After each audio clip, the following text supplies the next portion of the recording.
GeePawHill in the house and on your screen. It's been a long time since I saw you guys, so let me real quick refresh my memory and yours about where we left our intrepid adventurer. Take a look at this variable v and how it's used in this function.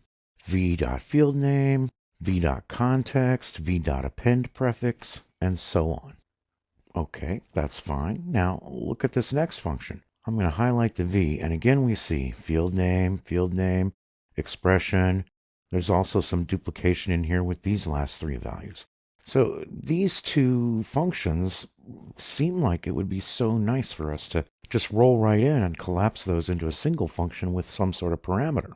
Can't quite do it though. The problem is that this V up here is a visitor field validator, and this V down here is a regex field validator. These two guys are both coming out of annotation as child classes, and that means there's no way for me to collapse them using any of our more simple techniques. Instead, what I'm going to have to do is jump in and do a little bit of reflection.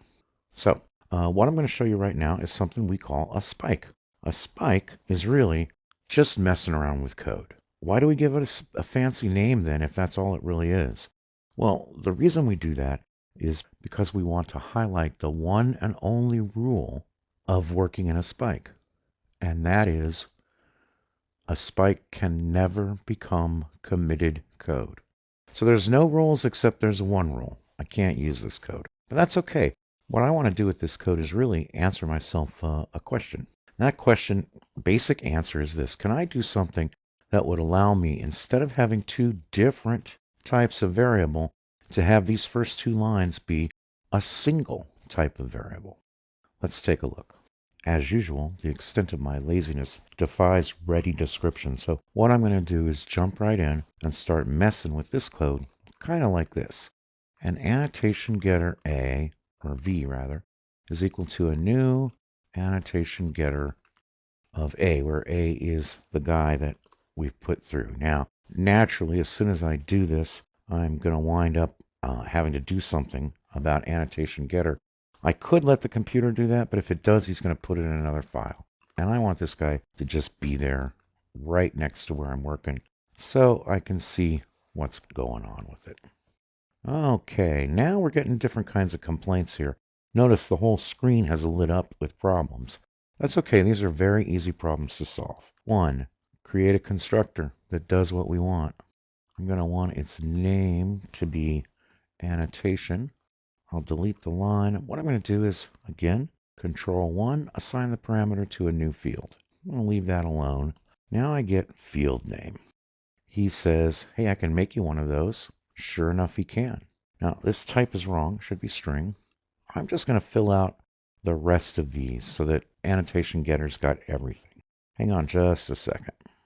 As you can see, it's a total of, I don't know, about 8 functions that need to be dealt with. So how am I going to deal with them? Well, I'm going to do something like so. For this guy, field name, I'm going to say return get string field name. Obviously, he's going to let me build a new guy. I'm going to call this string the name instead. I'm going to delete these two. And I'm going to say return get field of that name, only cast it to string before you go. Now, of course, I still don't have a get field. Let's go take a look at it. It's not a string. It's an object. And it looks something like this. Return. Remember, I have that annotation object up there. Let's get his class. Let's get his method. The name will be passed to me. And it's a void. So I'm allowed to go like that.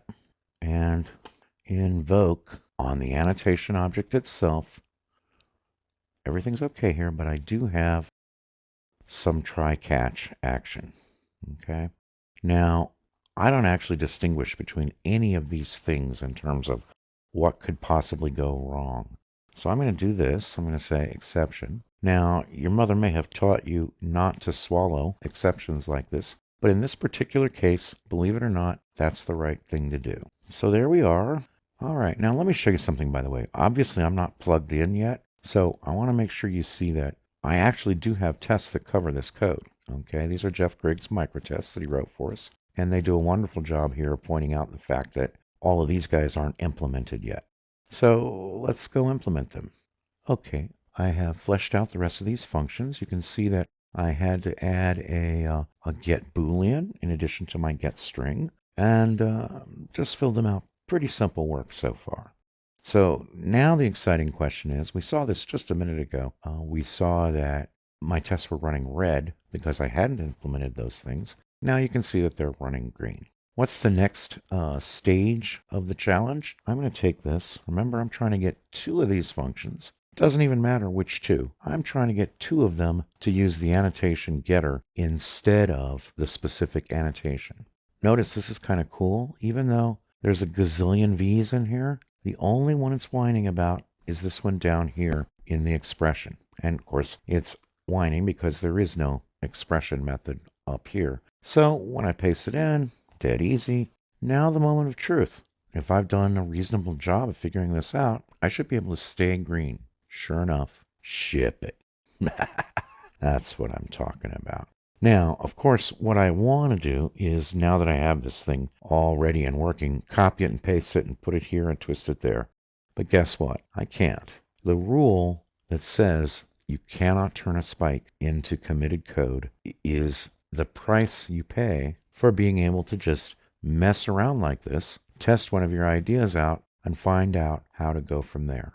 So I'll be back in 15, 20 minutes, something like that, while I knock out some tests that make this work from the very beginning. Once I've test driven him into place, I will then come back and talk it over with you. And here's the finished tests. By the way, if you've never seen a class before, a good thing to do is just start by going to look at its test to see what it does. Here's a test source. He has a string field, an extra string field, and a Boolean field. In my test setup, I create a new test source and assign it to source. And here's some test. First of all, if the method name is bad for some reason, all right, assert null, new field getter. You can see now how it's used. New field getter on source, get string, bad method name. Okay, that's a fail, and we want to make sure we get back a null on that. Second pathology is wrong type. If you ask me for a string, but you give me a Boolean, then we're going to get a class cast exception.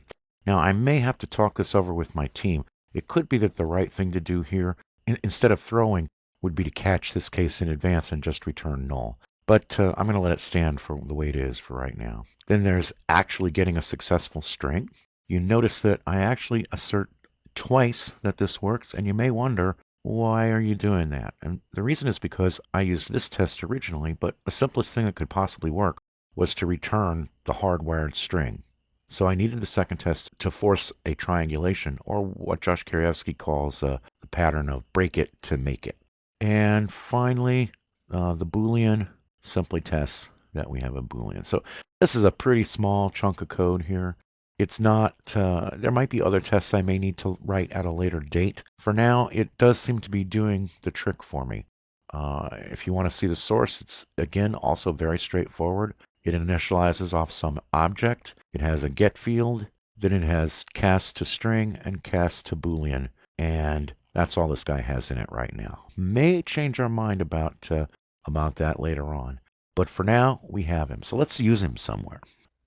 So more or less at random, let's take a look at process regex field validator and how he would use the getter.